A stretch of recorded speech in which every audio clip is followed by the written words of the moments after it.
le mutisme du ministère dans ce cas de figure. Oui, mais attendez, vous savez, il y a des questions.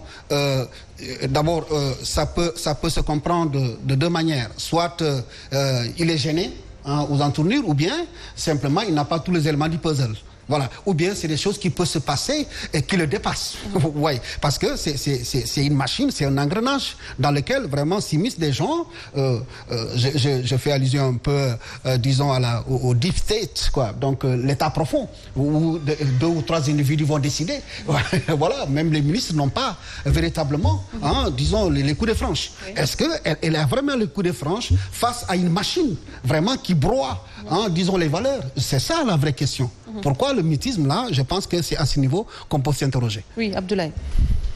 Moi, je dis que cette affaire est devenue une affaire d'État qui a fini de créer un malaise d'État face à une indignation populaire. Parce que tout simplement, c'est justement les personnes qui sont citées parce qu'il s'agit de représentants du peuple.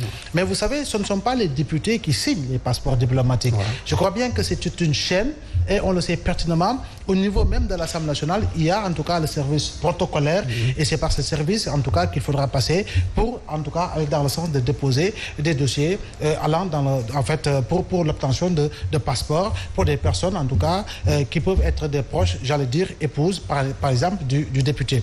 Cependant aujourd'hui on se dit qu'en réalité on parle de mutisme du ministère etc. Oui. Mais je crois bien que sans le dire, sans que nous le sachions pour le moment, peut-être qu'une enquête interne, une enquête administrative est en train de se dérouler au niveau du ministère des Affaires étrangères pour pouvoir situer les responsabilités parce qu'en réalité si l'enquête se passe de manière en tout cas objective, il est sûr que des têtes vont tomber au-delà de l'Assemblée nationale. Parce que les passeports ne sont pas de faux passeports, c'est de vrais passeports. Voilà, c'est de vrais passeports. Ça, parce qu'on parle de trafic de passeports, mais ces passeports ne sont pas de faux passeports, c'est de vrais passeports. Il n'y a pas une limitation de signature. Voilà, donc qui a signé, qui a donné, là où se trouve le problème. Parce qu'en réalité, on peut avoir des fonctionnaires véreux qui se trouvent partout, en tout cas sur toute la chaîne, et qui peuvent être des complices. Et par rapport justement au cerveau, en tout cas dans cette affaire, celui en tout cas qui est supposé être le cerveau, et en l'occurrence M. Condé, qui a été placé sous mandat de dépôt, et les pièces à conviction qui ont été trouvées, en tout cas selon en tout cas les informations délivrées par la presse, chez les députés cités. Mais quoi qu'il en soit, il faudra que l'on laisse le temps à l'Assemblée nationale d'ouvrir sa session unique, de voir si l'autorité judiciaire va saisir l'Assemblée nationale par rapport à la levée de l'immunité parlementaire et que l'enquête véritablement se poursuive et que les responsabilités puissent être situées afin que véritablement la justice,